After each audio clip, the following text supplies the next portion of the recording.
Alors bonjour, aujourd'hui nous sommes le 15 novembre, le dimanche 15 novembre dans la journée.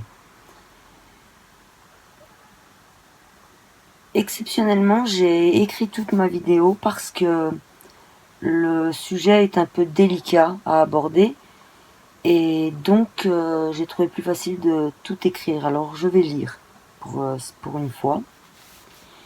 Je devais vous faire savoir que hier je me suis trompée dans la date en fait. J'ai dit que c'était le 15 novembre, mais c'était la nuit du 14 au 15. Je me suis fait avoir par la date sur mon ordinateur. On était donc hier le samedi 14 novembre. Et là, aujourd'hui, on est bien le dimanche 15 novembre. C'est demain que je débute mes essais thérapeutiques. Alors, pour mon journal de bord, comme me l'a demandé ma fille, aujourd'hui, voilà comment s'est passée la journée. Le réveil matinal, toujours le même, problème d'aller aux toilettes. Et chaque matin, immanquablement, c'est la même histoire. Et les mêmes douleurs. Je voyage entre mon lit et les toilettes pendant 1 à 2 heures, parfois plus. Il y a des moments où c'est l'urgence absolue. Alors s'il y a quelqu'un dans les toilettes, eh bien, il doit sortir. Le plus vite possible en tout cas. Pour me laisser la place. Et donc, c'est très emmerdant. C'est pénible. Devoir sortir rapidement des toilettes quand on n'a pas fini. Parce que quelqu'un fait des allers-retours entre son lit et les toilettes, c'est pas marrant. Et chaque fois que je vais aux toilettes, ça dure longtemps. J'y reste longtemps, c'est très difficile. Depuis quelque temps, j'ai remarqué aussi que quand je pousse trop fort, ou trop longtemps, après j'ai mal à la poitrine. Ça m'inquiète un peu. Donc le matin, c'est vrai, c'est le moment le plus problématique de toute la journée. Les premières heures du réveil sont très difficiles. D'autant plus que j'ai une insensibilité dans la jambe droite, qui se trouve ici. C'est pour ça que je l'appuie contre des coussins, etc. Ça me fait de l'électricité, une douleur électrique sous la cuisse. Des fois, elle descend jusque sous la plante des pieds, hein, mais là, c'est la cuisse. Et donc, et en même temps aussi une insensibilité, comme si j'avais été anesthésiée, comme si j'étais sous anesthésie. Les deux douleurs mélangées.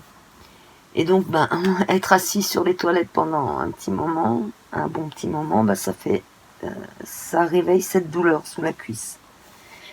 Et si je m'appuie ou quoi, c'est difficile.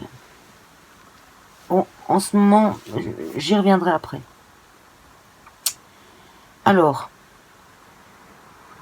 oui, après ces heures de bataille aux toilettes, je suis très fatiguée.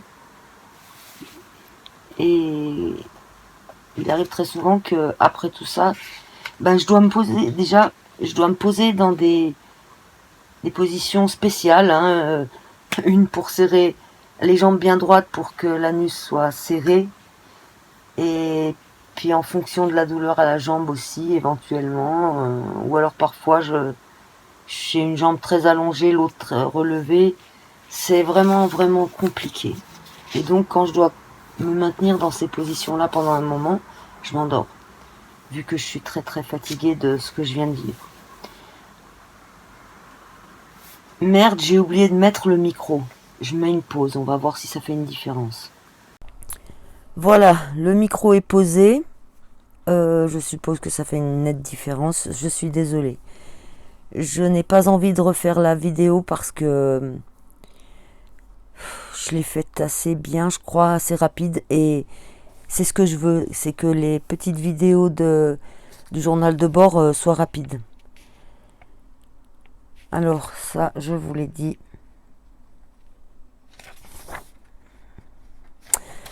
Donc voilà, je vis ces choses-là et ensuite, après avoir dormi, je peux prendre un bain, ce qui me fait du bien. Je mets pas beaucoup d'eau pour pas gaspiller, mais ben ça m'apaise ces douleurs comme l'anus et les parties génitales hein, qui ont souffert. Je mets de l'eau chaude pour soulager. Je sais que sur les hémorroïdes, il faut de l'eau froide. J'ai pas forcément d'hémorroïdes et c'est de la chaleur dont moi j'ai besoin. Donc voilà, c'est ce que je fais. Je voulais dire aussi que l'anus et la zone gynécologique pour une femme sur un corps, ce sont des zones stratégiques. S'asseoir, rester debout sans bouger, c'est vraiment difficile et douloureux quand on souffre à ces endroits-là. Et lorsqu'on souffre à ces endroits-là, c'est tout le corps qui est impacté. Là, vous le voyez pas, mais je suis en train de... J'ai la main sous ma cuisse parce que ben, j'ai mal. Voilà. Donc, quand ces zones sont douloureuses, impactées, on peut rien faire. Tout le corps est impacté. Être debout, être assis, c'est douloureux ou difficile. Et on ne pense plus qu'à ça en plus. C'est pour ça que je voulais dire que il me faut quand même marrer tous ces gens qui disent que oui, tout est dans la tête, on est vieux dans sa tête, on est jeune dans sa tête, ceci, cela. Tout ça, c'est du bullshit comme on dit aujourd'hui. C'est n'importe quoi. Quand le corps répond plus, c'est fini. Il n'y a plus rien à faire. T'as beau avoir été jeune, positif, tout ce que tu veux dans ta vie. Le corps, c'est le corps. Au bout d'un moment... Alors, c'est vrai que... Et puis surtout, je voulais dire que seules les personnes qui ont connu un problème avec leur corps savent ce que c'est. C'est comme le moral. Avoir bon moral, oui, c'est le moral qui fait tout. Non, le moral, ça aide, mais ça fait pas tout. Pas du tout. Hein. Ça aide juste à tenir le coup, mais c'est tout. Ouais, peut-être que ça empêche d'empirer les choses, mais ça ne guérit pas. C'est pas une baguette magique, le moral qui va guérir d'un coup. Hein. En réalité, seuls ceux parmi vous qui ont connu une très grosse constipation, longue, grosse et qui avec création d'hémorroïdes, eh ben ceux-là seulement ont une petite idée de ce que je vis au quotidien. Depuis des mois, tous les jours.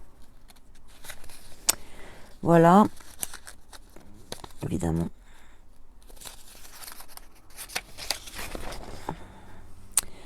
Alors, pour le reste de la journée, j'ai eu mal que sous la cuisse droite. Donc c'est une douleur électrique qui chope tout le nerf de la jambe. En marchant, j'arrive à la faire passer. Et il se trouve qu'aujourd'hui, je peux marcher parce que j'ai pas mal à mes douleurs habituelles. J'ai réussi à passer la constipation plus ou moins. Mais bon, je vais bien là. Donc j'ai pu marcher, j'ai pu aller sur mon balcon. Être debout, m'appuyer sur la rambarde, j'ai pu sentir l'air, voir la lumière du jour depuis dehors et non pas derrière ma fenêtre, comme souvent en ce moment. Et je voulais dire aussi qu'en fait, même mes amis, tous mes amis attendent que je les appelle. Mais je suis pas en état d'appeler quand je suis comme ça. Je suis pas du tout en état. Là, depuis quelques jours, avec ces antibiotiques, ça m'aide un peu, mais bon, je commence à peine à me remettre et directement, je dois entrer dans les essais thérapeutiques demain. Putain. Donc, pour l'instant, j'ai appelé seulement mon ami Francis. Je l'ai fait hier, alors qu'il m'avait amené des cadeaux. Il les a donnés à mes enfants et moi, je l'ai pas vu, je l'avais pas remercié, rien. Des cadeaux de Lourdes. Et il me reste encore 3 ou 4 personnes très importantes qui attendent mon appel depuis peut-être 2 mois, pour certains. Donc je vais le faire. Si je continue à aller bien, je le ferai. Je les appellerai.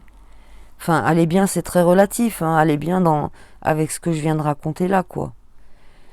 Mais disons que quand on n'a pas super mal partout toute la journée, ben, on est content. Quand on peut marcher, simplement quand on peut marcher, on est content. Voilà. Et ben, c'est tout pour aujourd'hui, dimanche 15 novembre 2020. On verra si demain je peux faire une vidéo. C'est pas sûr vu que je pars faire mes essais. Mais bon, si je peux, je le ferai. À bientôt les amis. Et surtout à bientôt les enfants.